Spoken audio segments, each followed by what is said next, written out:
अब चलते हैं चिमूर तहसील की ओर, जहां पर चिमूर की पहचान एक क्रांति नगरी के रूप में की जाती है, मगर वही चिमूर क्रांति लड़ाई का गवाह बना लोहे का पुल आज दुर्लक्षित अवस्था में पड़ा है। तो चलिए नजर डालते हैं इस खबर पर।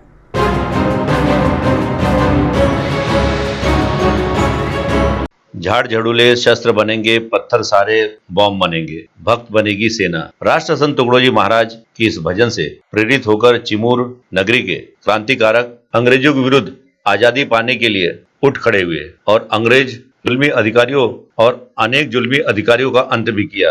और वहीं अंग्रेजी शासनकाल के दौरान सर्कल इंस्पेक्टर जरासंध का वध शहर से मात्र 2 किलोमीटर की दूर पर स्थित लोहे के पुल पर क्रांतिकारियों ने किया। 16 अगस्त 1942 के क्रांति का साक्षीदार के रूप में जाना जाने वाला लोहे का पुल आज मात्र प्रशासन की ओर से दुर्लक्षित होता दिखाई दे रहा है। महात्मा गांधी का वचन अंग्रेज चले जाओ, इस उद्घोषणा की दखल संपूर्ण हिंदुस्तान ने लिया और 16 अगस्त 1942 को अंग्रेजों के विरुद्ध क्रांति में चिमूर व आष्टी के क्रांतिकारियों का समावेश है। और इस गांव की क्रांति को ध्यान में रखते हुए शासन की ओर से पाठ्यक्रम में भी चिमूर के क्रांति का इतिहास समाविष्ट किया गया है।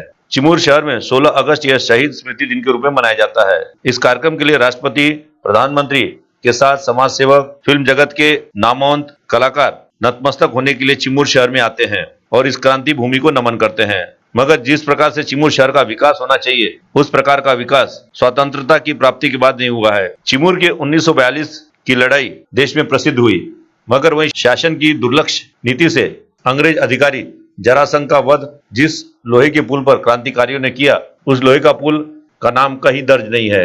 और वही यह लोहे का पुल जीर्ण अवस्था में होने की वजह से यातायात बंद करने की नौबत शासन पर आई है। तो सुनिए इस संदर्भ में वहां पर मौजूद चिमूर वासी ने क्या कहा। भारताच्या इतिहासामध्ये चिमूर क्रांती ही अजरामर आहे आणि चिमूर इतिहास मी गोळा करून सन्या एक चिमूरची वीरगाथा नावाचं पुस्तक मी तयार केलेलं आहे। चिमूरचा इतिहास म्हणजे लोखंडी पुलावर इंग्रज अधिकाऱ्यांनी आपल्या 400-500 शिपायासोबत चिमूरवर हमला करण्याचा प्रयत्न केला। तेव्हा चिमूरच्या जनतेने एक रॅली काढून एक मोर्चा आंदोलन तयार करून पुलाच्या दिशेने निघले। पुलावर इंग्रज अधिकारी आले, त्यांना अडवण्यासाठी इथले झाडे पुलावर टाकून सन्या तोडताड करून आडवे टाकून सन्या अधिकाऱ्यांना रोखलं। त्यावेळेस अधिकाऱ्यांनी, पोलिसांनी लोकांवर हमला केला। त्याच्यामध्ये 4 चिमूरचे शहीद झाले। 4 लोकांना यमसदनी त्यांनी पाठवलं। त्यावेळेस लोकांनी एवढा जोरदार हल्ला केला, त्याच्यामध्ये जरासंघांचा वध करण्यात आला। जरासंघ हा सब इन्स्पेक्टर होता, त्याला इथं ह्या पुलावर मारण्यात आलं। त्यानंतर ह्या सगळ्या इंग्रज अधिकाऱ्यांनी, शिपायांनी गावामध्ये पुन्हा हल्लाबोल केला, लोकांवर हल्ला केला। त्यावेळेस पूर्ण गावाला वेढा घालून लोकांवर फायरिंग सुरू केली।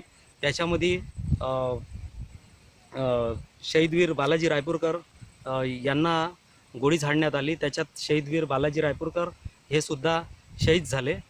अशा प्रकारे चिमूरचा हा इतिहास पुरातन आहे आणि चिमूर भारतामध्ये पहिला म्हणजे क्रांतीमध्ये भाग घेणारा पहिला गाव आहे आणि चिमूर हा स्वतंत्र लढ्यामधला पहिला स्वतंत्र गाव आहे।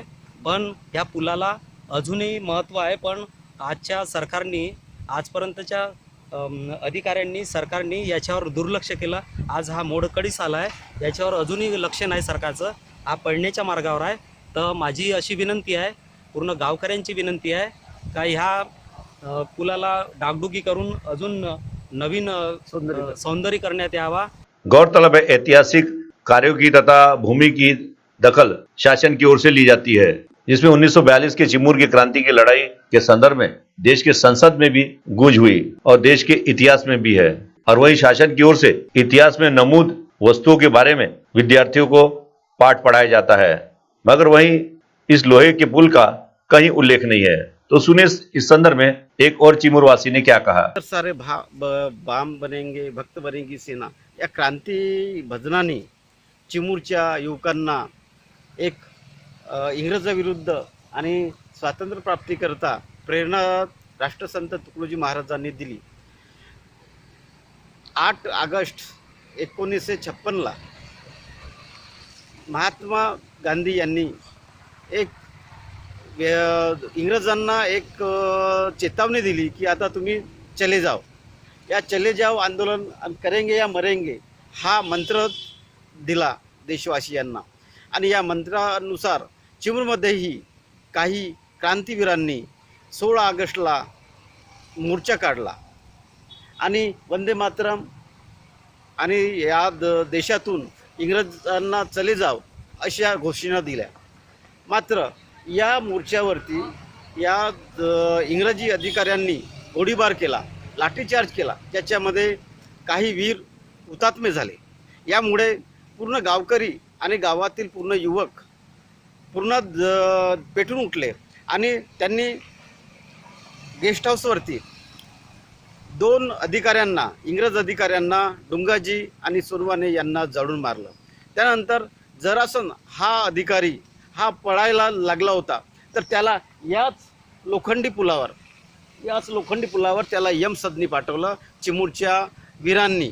आणि हे तेच लोखंडी पूल आहे जे आज पूर्णतः दुर्लक्षित आहे. शासन किंवा इथचे राजकीय नेते फक्त 16 ऑगस्टला मोठमोठा कार्यक्रम करतात, करोडो रुपयेचा खर्च करतात. मात्र या क्रांतीचा मुख्य साक्षीदार असलेला हा पूल, ज्याच्यावरती जरासंध या जुलमी इंग्रज अधिकाऱ्याचा वध करण्यात आला, त्याला मारण्यात आलं, त्या पुलाकडे जाणीवपूर्वक दुर्लक्ष केलं जात आहे. तरी याच्याकडे शासनानं याला एक क्रांतीचा ठेवा म्हणून याला संग्रहित करावं आणि याची जोपासना संवर्धन करावं अशी चिमूरकरांची मागणी आहे. 1942 की क्रांति की लड़ाई के लिए चिमूर विश्व में प्रसिद्ध हुआ और चिमूर क्रांति भूमि में जरासंध का वध किया गया. मगर वहीं जिस पुल पर वध किया गया वह लोहे का पुल पुरातत्व विभाग तथा प्रशासन की ओर से अभी भी दुर्लक्ष्य किया जा रहा है. और ऐसे में इन सभी ऐतिहासिक वस्तुओं का जतन करने के दृष्टिकोण से आने वाले पीढ़ियों को मार्गदर्शक जानकारी मिले और उन्हें प्रेरणा मिले, इसलिए इन ऐतिहासिक पुलों की देखभाल करना ये समय की मांग है. CTV के लिए हमारे विशेष प्रतिनिधि बालू सातपुते की रिपोर्ट.